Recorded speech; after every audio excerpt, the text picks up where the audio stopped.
Salut, c'est Alain. Alors, pourquoi si vous voulez avoir du succès dans votre activité professionnelle, mais aussi certainement dans votre vie, partout, vous devez prendre soin de votre énergie. Ce que je vous propose, c'est de voir ensemble les 3 meilleures façons pour booster justement cette énergie. Mais avant de détailler tout cela, si vous êtes nouvelle ou nouveau sur cette chaîne, sachez que j'y partage du contenu pour vous aider à apporter plus de performance dans votre vie, pour garder ainsi plus de confiance, plus de motivation, plus de discipline. Nous avons tous besoin d'émotions, de vibrations, d'excellence. Et mon but est de vous challenger là, pour activer un nouvel état d'esprit, un nouveau mindset, et tout cela pour améliorer votre posture de leader et d'entrepreneur. Alors pour arriver à faire tout ce qui est à faire chaque jour, nous avons tous besoin d'énergie. Je pense que là, on est tous d'accord, vous serez tous d'accord avec moi là. Et la première chose à comprendre, c'est le premier astuce là, c'est que l'énergie va du haut vers le bas. Tout simplement parce que l'organe qui régule un peu tout, c'est notre cerveau, et le cerveau consomme à peu près 25% de notre besoin en calories, alors qu'il pèse à peu près 2% du poids total. C'est pour ça qu'il faut faire tout ce qu'il est nécessaire pour bien alimenter, bien nourrir notre cerveau, en choisissant les bons aliments, parce que notre cerveau a une vraie spécificité. J'en ai parlé un tout petit peu déjà dans une vidéo précédente, je vous remets le lien là au-dessus et dans la description. Mais cette spécificité, c'est que, en fait, vient du fait que le cerveau a une barrière particulière qui s'appelle la barrière hémato-encéphalique. Et cette barrière le protège contre toutes les substances qui sont toxiques et tous les micro-organismes pathogènes, ce qui veut dire que si vous voulez alimenter correctement votre cerveau, il va falloir que vous choisissiez les bons nutriments qui vont justement être capables de passer cette barrière.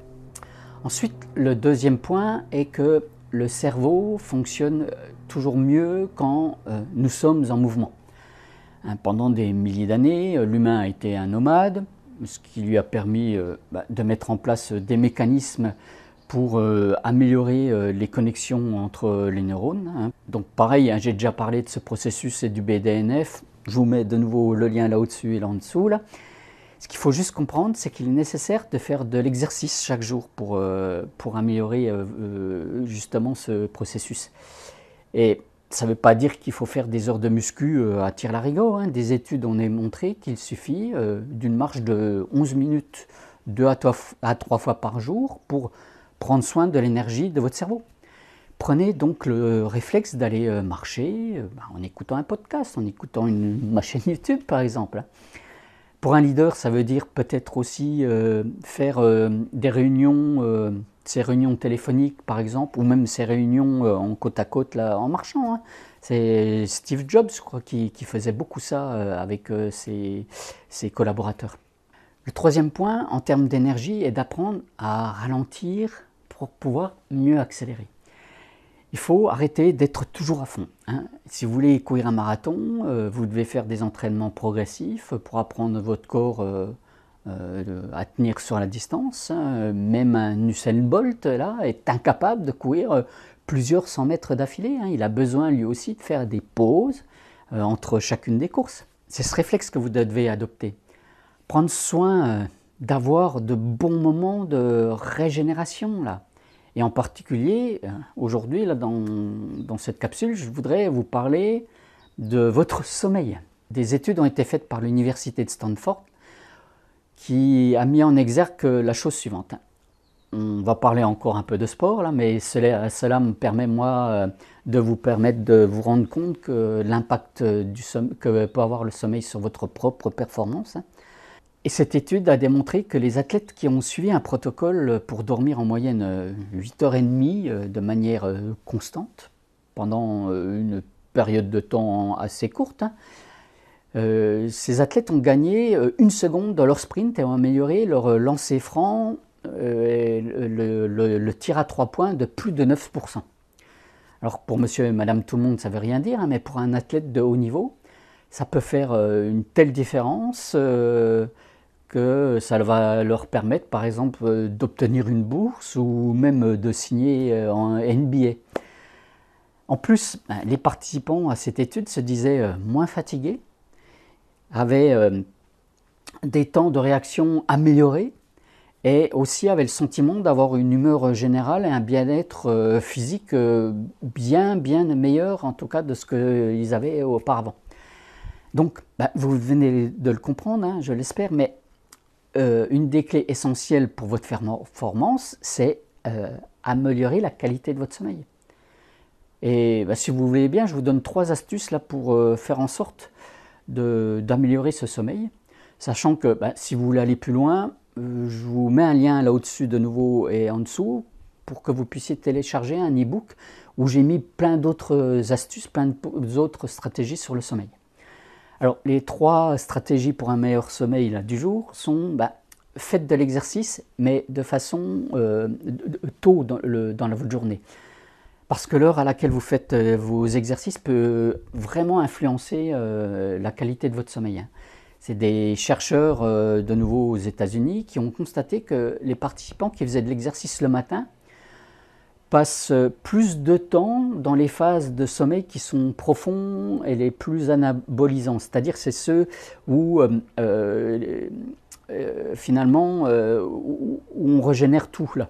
En plus, leur cycle de sommeil était beaucoup plus performant. Et justement, pour rejoindre le point que j'évoquais précédemment, là, le matin est le bon moment pour faire votre marche de 11 minutes. Ça n'a pas besoin d'être une longue séance d'entraînement, mais c'est très bon pour vous aider à réinitialiser votre niveau de cortisol, c'est la fameuse hormone du stress. Là. La deuxième stratégie est de limiter aussi l'utilisation des appareils électroniques avant d'aller dormir. Là. Des chercheurs de Harvard ont confirmé que le spectre de la lumière bleue provenant de nos appareils électroniques envoie des informations à notre cerveau et lui suggère finalement qu'il fait jour. Et cette lumière bleue justement stimule le cortisol le soir, donc on est plus stressé, et puis il supprime la mélatonine, l'hormone qui nous permet de nous endormir. Là. Comme c'est une vidéo sur l'énergie, considérez que chaque minute de sommeil agit comme les calories qui sont dans la nourriture. Toutes ne sont pas égales. Donc faites en sorte de privilégier des bonnes heures de sommeil, une bonne qualité de sommeil. Et pour cela, vous pouvez réduire la lumière bleue, donc en portant des lunettes spéciales, pour faire aussi un couvre-feu technologique 30 minutes avant de vous endormir minimum. Et la stratégie numéro 3 en termes de sommeil, c'est d'avoir un bon environnement. Stoppez dès ce soir l'habitude de regarder la télévision, de travailler dans votre chambre, surtout sur un ordi. Là. Faites en sorte de créer une association entre sommeil et votre chambre. La chambre, c'est fait pour dormir, c'est fait aussi pour faire certainement des câlins, mais surtout pas pour être en contact avec un écran.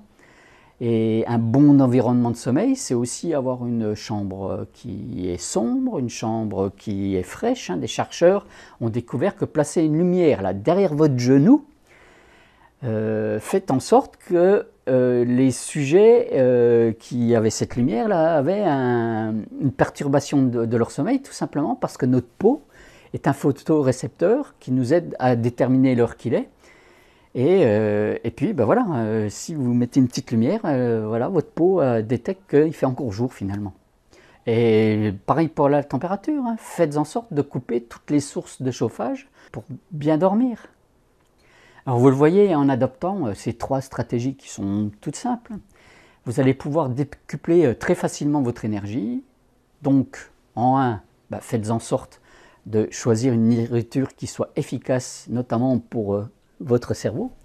En 2, mettez-vous en mouvement le plus possible chaque jour, faites un peu d'exercice, prenez les escaliers, garez la voiture un peu plus loin.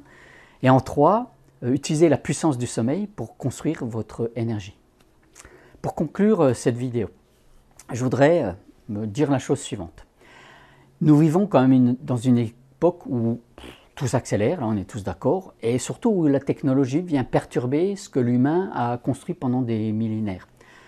Donc, comme toujours, changer d'habitude, changer de comportement commence par une prise de conscience, par prendre conscience de ce que vous pouvez améliorer. Donc prenez un peu de temps dans vos journées là, pour analyser ce qui consomme votre énergie, ce qui vous en génère, et autorisez-vous à mettre en place des petites nouvelles choses, une petite nouvelles habitudes. répété sur la durée peut vous amener de très grands changements dans votre succès et dans votre vie. Pensez-y dès que vous vous rendez compte que vous êtes en énergie basse. Là. Si tout cela vous parle, dites-le moi dans les commentaires là en dessous. Mettez un coup de pouce, un coup de like là, si vous avez aimé ce contenu. N'oubliez pas, vous pouvez partager aussi. Et puis, en attendant de nous retrouver, explorez votre vie, passez à l'action et changez votre réalité. À tout vite. Ciao, bye.